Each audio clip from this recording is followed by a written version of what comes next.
The Bears could get a haul back for their first overall pick. According to reports from Daniel Jeremiah, I'm going to read you this quote here in a second. The Bears could get a lot back for that top pick. It's actually very exciting to see.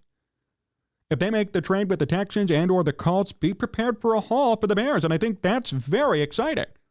And I think that's the big reason why they should probably trade that pick and set themselves up for this year and next year.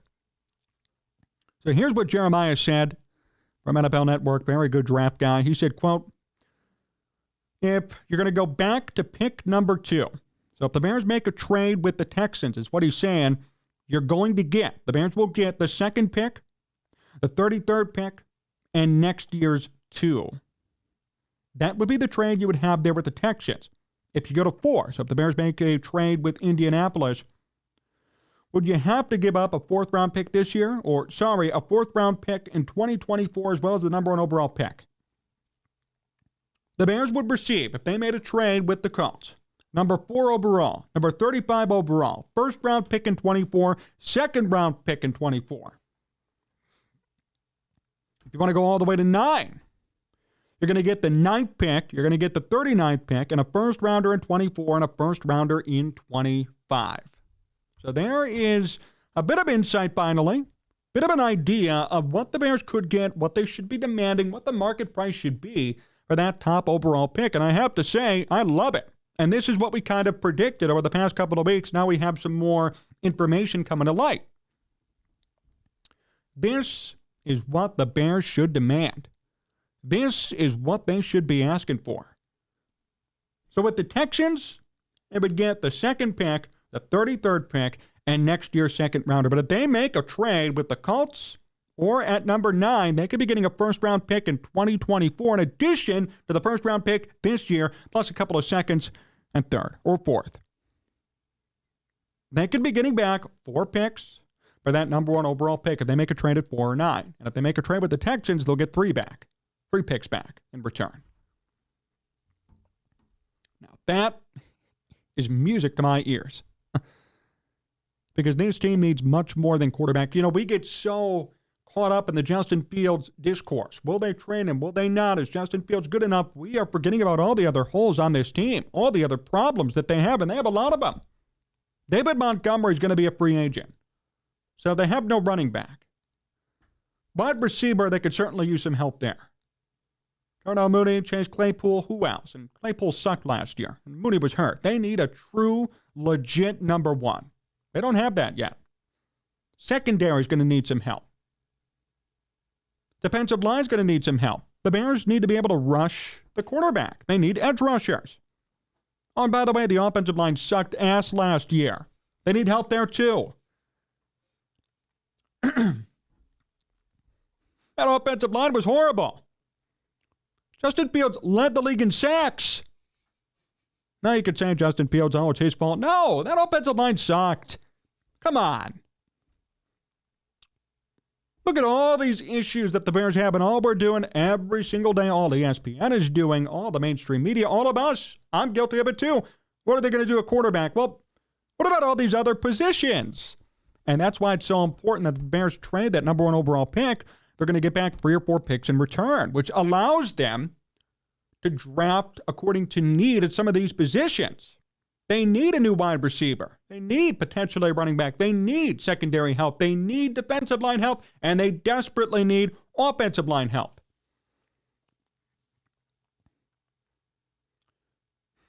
Trading away number 1 to slot number 4 or to slot number 9 could not you 4 picks.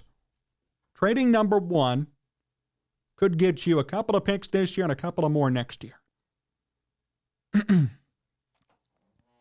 That's what the Bears should be shooting for. And that's why I think the Bears will trade away that pick. Makes sense to me. Why not? Look what you could get in return for just trading number 1. And the best part is the Bears aren't desperate. Like, there's no one the Bears need at number 1 that they need to stay there for. Will Anderson and Jalen Carter could be going at 4 or 9. The Bears could trade back and still get a defensive stalwart in those spots. But if they trade with the Texans, they could get back the number 2 overall pick, the 33rd pick, and next year, second-round pick. If you trade with the Colts, you could get number 4, number 35 this year, a first-rounder next year, and a second-rounder next year. And if you trade at 9, you're going to get a 39th pick of this year, and a first-rounder in 24, and a first-rounder in 25, plus the 9 pick this year. So you trade number 1, you get 4 back if you trade with 4 or 9. You trade number 1 to number 2, you're going to get 3 back. But if you trade at 4 or 9, you could get a first-rounder next year. That's what they should be going for. Do not give your pick to Houston unless they're willing to give you a first-rounder next year. That's the whole criteria if you're Ryan Poles, rather. That would be my criteria if I were the GM of this team. Look, I want to make sure, if I were Ryan Poles, that I am set up for next year too, no matter what. What if they do a pick swap, right? Like, look at Denver this year. Denver lost their first-round pick because they traded everything to get Russell Wilson. The Seahawks have that pick, but they went 9-8, made the playoffs, and they're going to be picking in the top 10. That's what the Bears should be for next year. Maybe the Bears go 9-8 next year, 10-7. Sneak in as a wild card. They lose round 1. Doesn't matter. They're still going to have a top 10 pick because of the team they trade to is going to suck. That's what they should be aiming for, pick-wise and draft positioning-wise. That's what they should be doing, in my opinion, at least. That's the way to go. You do that, you're going to be okay. But Brian Poles has to make sure that he gets the best bang for his buck. You have a giant-ass gold bar, and you want to get back tons of little gold bars that equal or succeed what the gold bar is really worth. That's what he has to do here. He has something very valuable, has to trade it and get more back. That's the classic barter system. That's it. And he knows what he needs too. See, that's the problem. And I think everybody else knows what the Bears need to. The Bears have so many holes, everybody else sees it, so they know Ryan Poles is going to be looking for a king's ransom for that top pick. Everybody knows what Ryan Poles is looking for or intending with that top pick in a trade. Simple. So that's what the Bears should be focusing on, and that's what Poles should be focusing on.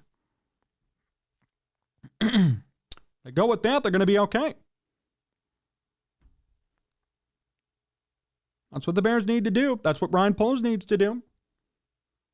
They need offensive line help, defensive line help, secondary, running back, wide receiver.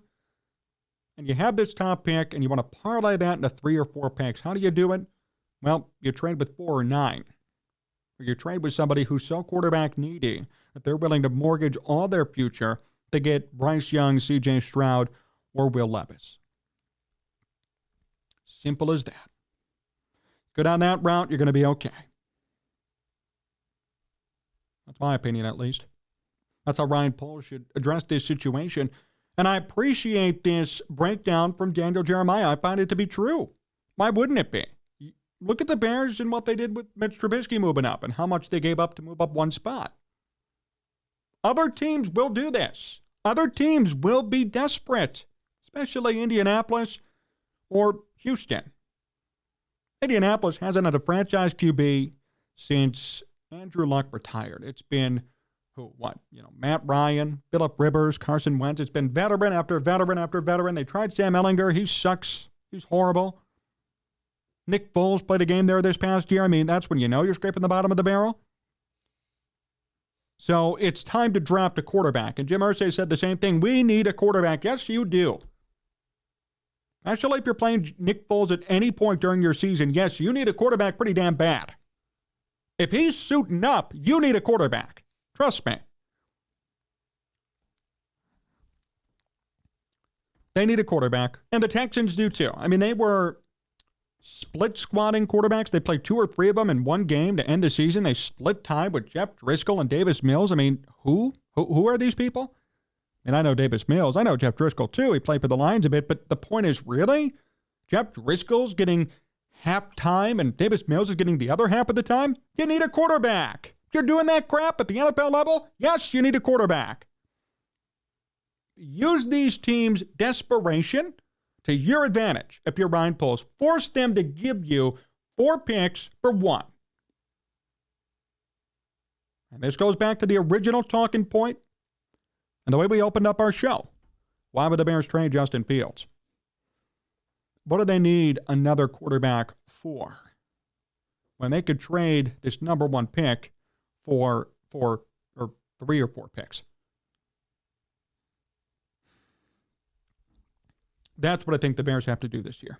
That's what I think their objective should be.